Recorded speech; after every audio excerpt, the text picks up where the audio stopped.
Alright, it's out here. The mob of 200 people assembled. Came in through the front door. No forced entry. They were actually let in. They came up this flight of stairs here. And here's the dungeon room that we saw just a moment ago. And they went into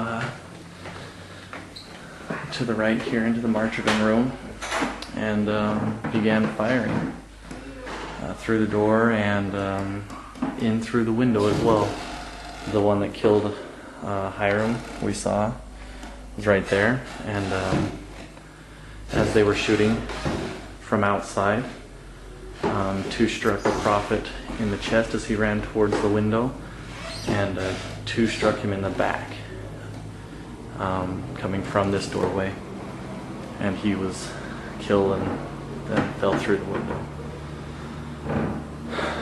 So once again, here's the stairway, kind of a steep stairway, and the door that they came in. The door there is not an original door. It had to be replaced some time ago.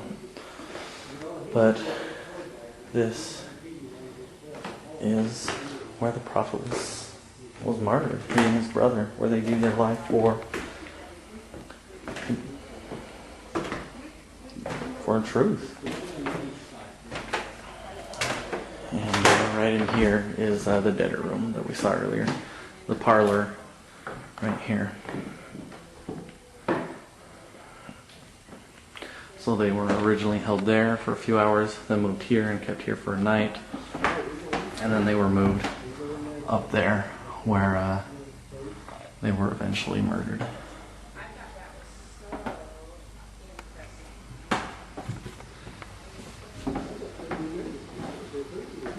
They were actually moved out of this room. They were moved from out of the dungeon room because they were pretty great guys. They weren't these terrible people that they'd been made out to be, and they were moved into here, and then they were kept here a night, and eventually, moved out the next day out of fear that someone could just shoot through the windows and kill them. So that's why they were actually moved upstairs and into the actual bedroom of I'm hard to pronounce two ways, the Seagulls and the Segals, who actually lived and took care of the jail at the time of the martyrdom.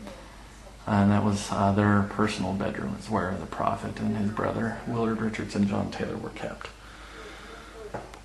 Or where they stayed, I guess I should say. And, so just, wow, just amazing, this place.